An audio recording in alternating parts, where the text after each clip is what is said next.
when I met with Senator Reid, I mean, Senator Reid's a household name, and I was having to kind of pinch myself. I mean, he arrived on the scene and he had like an entourage, he had security detail. This guy kept looking at me. Anytime I went anywhere near Senator Reid, this guy's looking at me like, don't get too close. But, you know, and I've been investigating this stuff for some time. And for Senator Reid to drop two bombs, one is he revealed the level of resistance he got from the intelligence agencies just trying to launch an investigation to study all these phenomena. That in itself was a miracle to get that thing off the ground.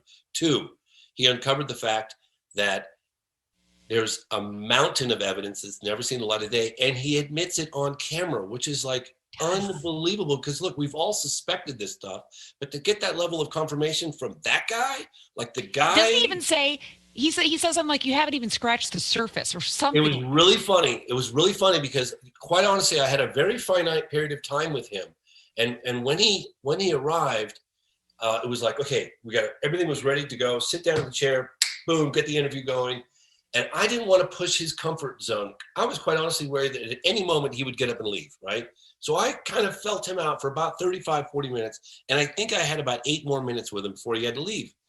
So I said, you know, all right, screw it. I'm going to ask him this question. And I brought up an interview that I did with Gordon Cooper back in the 90s.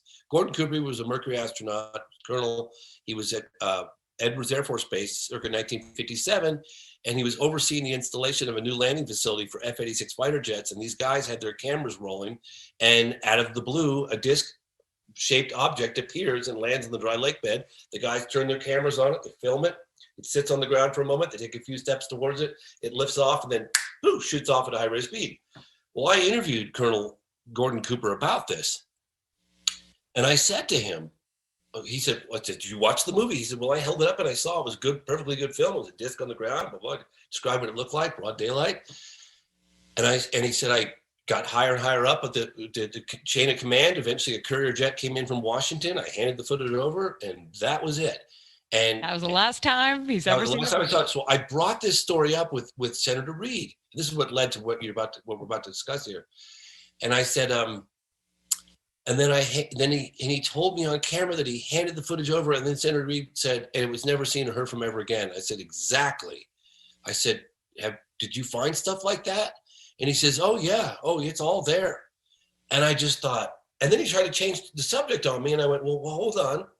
So are you telling me that there's evidence that hasn't seen the light of day?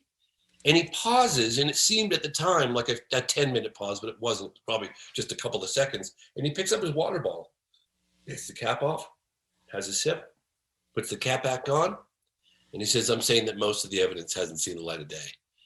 And it was like, I just heard this, you know that computer sound that goes, when you know what I'm talking about? It goes, oh, it was like a halo of gold. And I was like, oh. That's what I heard in my own head when he did it. I went, I literally sat at my bed going, oh my God. He thought about it. He thought about it for a moment. Am I going to do this? Yeah. And then I'll take it a step further. This is crazy. This added another year of production on the film. And so did the 2 years for the ATIP program that was revealed on the front page of the New York Times. I said, Senator, would you mind terribly if we could get a quick B-roll shot of the two of us walking just in case I need it in the edit room? He said, oh, of course, he's a seasoned guy. He's a politician. He knew what I was talking about. He goes, yeah, we've got about 2 minutes. I said, okay, great. So I told the camera guy, I said, don't worry about the lighting. Don't worry about audio. Let's just get this. So I'm in the hallway with him, and I figured, well, I might as well take advantage of the fact that I'm walking with Senator Henry Reid right now.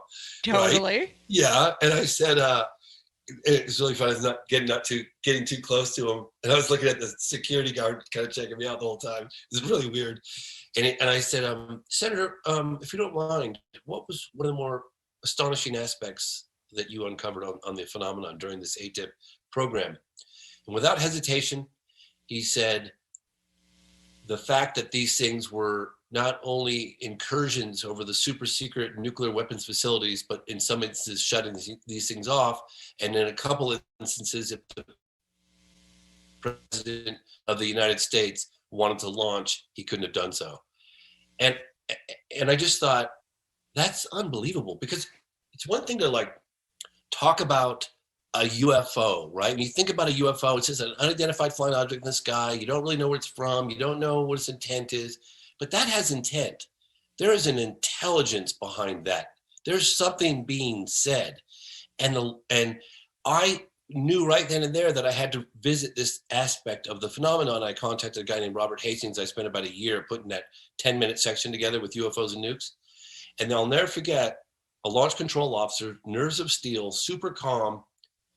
He's like, well, James, message is pretty clear to me. I said, what do you mean? He goes, well, the way I see it, it's like taking matches out of the hands of a baby.